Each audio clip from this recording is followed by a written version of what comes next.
Assalamualaikum warahmatullahi wabarakatuh. Kita akan belajar 9 subtema 1 muatan pelajaran IPS. Adapun materi yang akan kita pelajari adalah mengenai lingkungan dan pengaruh kondisi geografis. Simak videonya baik-baik ya anak-anak.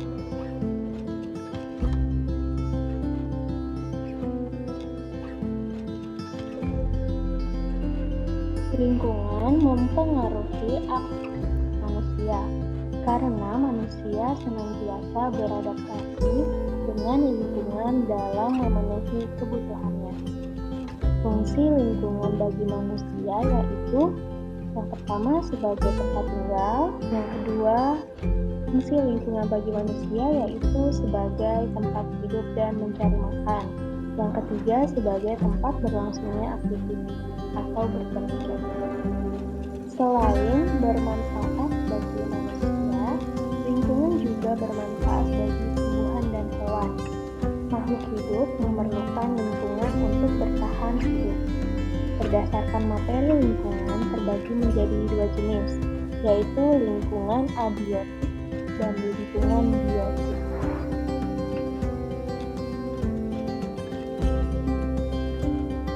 Lingkungan abiotik adalah benda mati di permukaan bumi yang bermanfaat dalam kehidupan. Contohnya tanah, air, udara, dan sinar matahari. Lingkungan biotik adalah lingkungan yang terdiri atas makhluk hidup. Contoh komponen biotik yaitu manusia, tumbuh-tumbuhan, dan hewan. Aktivitas manusia tergantung tersedianya sumber daya alam. Sumber daya alam atau SDA adalah segala sesuatu yang berasal dari alam dan dimanfaatkan untuk memenuhi kebutuhan manusia. Sumber daya alam ini dikelompokkan menjadi 2, yaitu berdasarkan lokasi sumbernya dan sifatnya. Menurut lokasinya, sumber daya alam dikelompokkan menjadi 2, yaitu sumber daya alam darat dan juga perairan.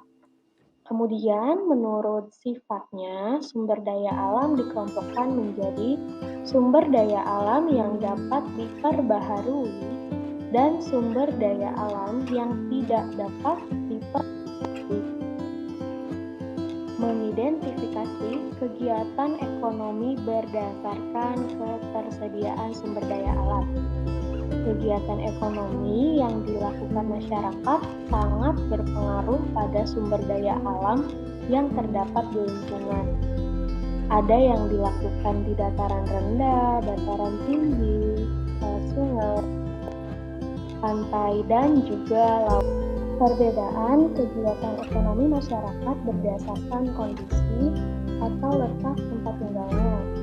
Misalnya, apabila masyarakat yang tinggal di sekitar pantai, biasanya itu berpotensi bekerja sebagai nelayan, petani kelapa, atau penjaga pantai. Yang pertama, kegiatan ekonomi di sekitar pantai. Nah, pantai merupakan batas pertemuan antara dataran dan lautan.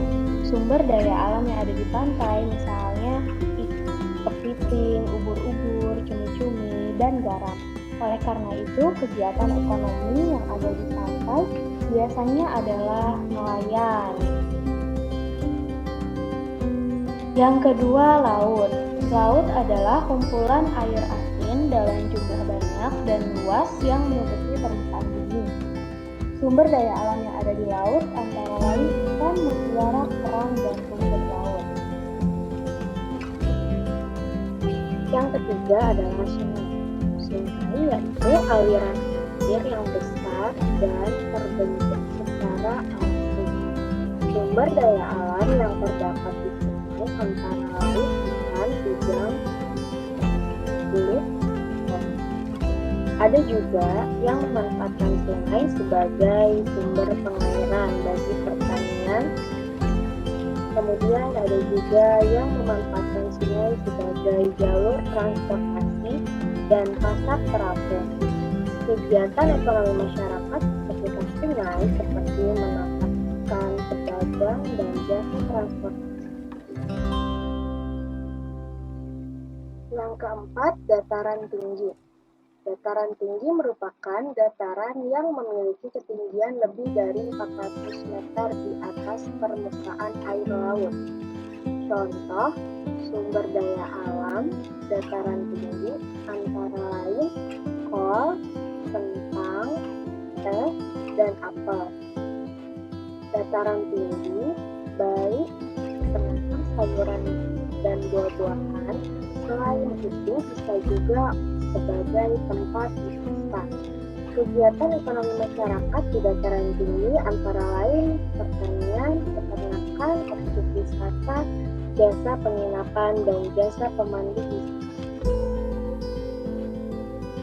Yang kelima, dataran rendah. Dataran rendah adalah dataran yang memiliki ketinggian antara 200 meter di atas permukaan laut. Dataran rendah banyak dimanfaatkan untuk pertanian, peternakan, industri, dan lahan perumahan. Contoh sumber daya alam dataran rendah antara lain padi,